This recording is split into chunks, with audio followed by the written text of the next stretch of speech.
Hello, and welcome to today's daily news report, where I cover all the biggest stories affecting your wallet, life, and money today. You watch this channel each day because I keep you in the loop on what's really going on in Washington, D.C. with President Biden and the U.S. economy. Today starts the first discussions of UFOs in Congress in 50 years. The first story unleashed is how often military men and women see UFOs in the darkest deserts of the Middle East. However, they've been commanded by authority above them to tell no one until now. A lot is going to be coming out over the next few days. Walmart announced today they plan to start grooming their employees and moving them up the ranks. Until now, many managers for Walmart were hired outside of Walmart, but now they say they want to take you from shelf stocker all the way up to store manager, where you could make as high as $210,000 a year. So if you're looking for work, Walmart might be the best place to apply, as they've just changed their career path over the next couple of years.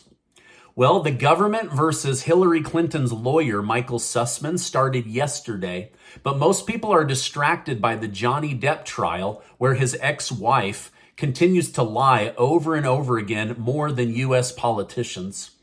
In the first day of the Durham trial, it's come out that Clinton's lawyer fabricated a whole story in order to get in with the FBI and then lied about Donald Trump.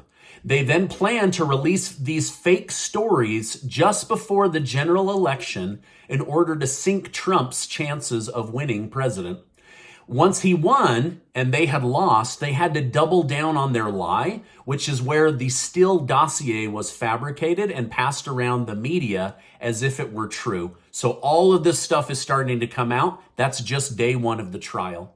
Now, I'll keep you up to date on this one because Republicans are very interested in the outcome of this story, and over 60% of Democrats want to see Hillary Clinton investigated. No wonder she's not running for president in 2024. 60% of her own party doesn't even trust her. The Biden administration has caused massive uncertainty in the oil industry after it was leaked that they shut down leasing deals last week. What many don't understand is that there are currently no other leasing sales scheduled for the year. This means that oil companies don't have any place to invest and they don't have any new drilling opportunities. This alone is not good for the price of gas going forward. If President Biden really wanted gas prices to go down, many are arguing now that he would allow drilling on new land to increase the supply. That way, it's keeping up with demand. And once that happens, the price of gas comes down. But no, they're not allowing any of these to go forward for the rest of the year, according to reports. Because this is not happening, it's causing others to wonder if Biden has other motives than what he's publicly displaying, such as trying to keep environmentalists on his side. After all, they did help get him elected. A new 5-year plan is currently being developed but has not been made public. Once released, we may have a better idea of what's actually going on in the mind of Joseph Robinette Biden. The baby formula crisis is worsening. They need to reopen Abbott right now and start making formula. We are desperately running out of formula. It's now being shipped in from Europe because they're running out all over the United States. Representative Kat Kamak, a Republican, snuck into a warehouse at the southern border and took a selfie to prove the Biden administration was in fact hoarding baby formula for illegal aliens versus sharing it with American mothers. She is now getting death threats for proving that this story is true, but it's absolutely true, and there's irrefutable evidence of it now. And who is behind this disaster? Well, I've been doing some digging, and a man by the name of Robert Califf, who served under Barack Obama. Now, I guess from what I'm researching, Republican lawmakers hate this guy, and Democrat lawmakers also equally hate this guy. But for some reason, President Biden loves him. And here's why they don't like him. This is the guy that allowed our country to have an opioid crisis that killed hundreds of thousands of people because he purposely chose to turn a blind eye to the opioids that were being pumped out to people, and also allowed Big Pharma to lie and get away with a lot of things they shouldn't have. He's now the one that shut down the baby formula and hasn't reopened it. But Biden has not fired him, nor has he publicly called on him to rectify this crisis. Now, I can tell you who will not forget this when it comes to election season, and that will be the mothers who said, "You nearly starved my baby." So mothers are furious all across the country. Now, remember when the United States invaded Iraq over weapons of mass destruction, but really it was a secret war for controlling oil, and that the Bush family and their friends wanted to cash in on all of that liquid gold? Well, it was announced today that all those oil fields that we fought for are now under the control of China. So China celebrated today and said in their press, it is obvious the world can no longer rely on the United States of America. So all of those lives lost, all of that American taxpayer dollars wasted so that China could take over these oil fields and laugh at just how weak the United States has become. This is an embarrassment. And if you're a veteran in my community, thank you for your service. And I'm so sorry to have to report this. Last night, the Senate passed the $40 billion for Ukraine. It was held up as Republican Senator Rand Paul blocked the bill until it could have oversight and accountability. He said if the American taxpayers are on the hook for $40 billion, then someone should account for the money. However, it was passed and there will be no oversight. So it's probably going to be corrupt politicians using this money however they wish. And then they will likely secretly funnel it back to themselves without the American people knowing. Senator Paul said, during these times of high inflation and struggling Americans, we can't save Ukraine by dooming the U.S. economy, to which lawmakers in D.C. said, watch us. Oh, geez. All right, Finland and Sweden, which are countries near Russia, they want in on NATO.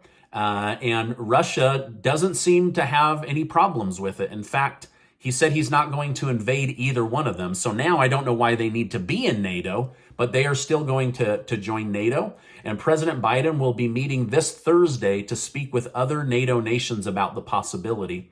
However, the country of Turkey says, no way. We don't want these two countries to join NATO. We don't want NATO to continue to expand.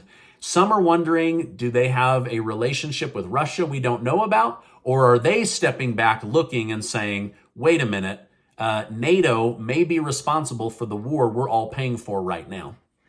Now, I've recently reported on a surrounded Ukrainian steel plant where soldiers and civilians were trapped inside. After the civilians were evacuated, Russia started opening fire on the plant.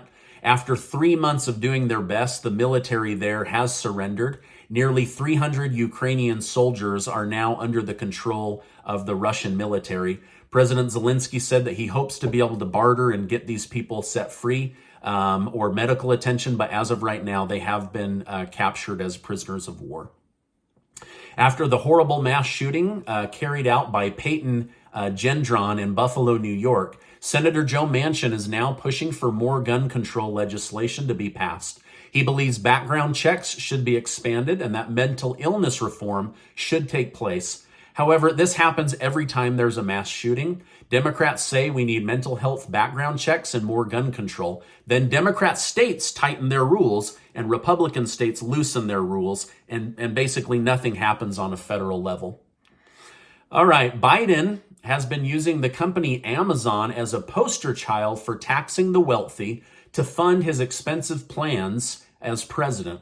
However, Jeff Bezos, the owner of Amazon, has had enough of the constant attacks and tweeted, "They know inflation hurts the neediest the most, but unions aren't causing inflation and neither are wealthy people. Remember, the Biden administration tried their best to add another $3.5 trillion in federal spending. They failed, but if it had succeeded, inflation would be even higher than it is today, which is at a 40-year high." So basically, Jeff Bezos, one of the most successful businessmen in the world, called the Biden administration out saying, "You are causing this inflation with your spending To which the Biden administration says, nuh-uh, we're not, right? Project Veritas just unearthed some insane news by going undercover in Twitter. Veritas sent undercover employees to spy on what's currently happening in Twitter during the change in ownership. Secret footage of senior engineers at Twitter said, "Our jobs are at stake. He's a capitalist. We weren't really operating as capitalists. We're more like socialists. And now we are all commie as F." So basically they're saying we're commies over here and we want socialism in our country, and that's how we operate Twitter. And so they are freaking out, and this just was leaked last night. Insider information has shown the massive amount of Twitter employees are revolting against Musk taking over. Musk is currently still in negotiations to buy Twitter, but he's arguing that he shouldn't have to pay full price if a large percentage of Twitter turns out to be bots. Musk said he will turn the company into a software company and hire only software engineers going forward. Applications to work at Twitter are up over 250% as people desire to work for Elon Musk at Twitter. Musk announced today that the Twitter buyout is on hold until the current CEO of Twitter can prove that there's not more than 5% bots and scammers on the platform. So that's still very much up in the air. So man, a lot going on, right, in an 11-minute video. But that's everything going on. And as I know more, I will definitely come on and share more with you. If you're a subscribed member of my community, thank you so much for being here. If you're not and you enjoy being kept in the loop in a brief video, then make sure to hit that subscribe button. Now, before you go, make sure to sign up for the giveaway that my wife Casey and I are doing. We're giving away $6,000 in cash as a way of saying thank you, and because of generous video sponsors right here on my YouTube channel. 12 of you are going to get $500 in cash. And we are so excited to give that money away to the winners at the end of this month. Now, before you go, let me take a second just to remind you that you are amazing. Never, never, never forget that. Hey, I appreciate you being in my community, and I'll see you on the next video.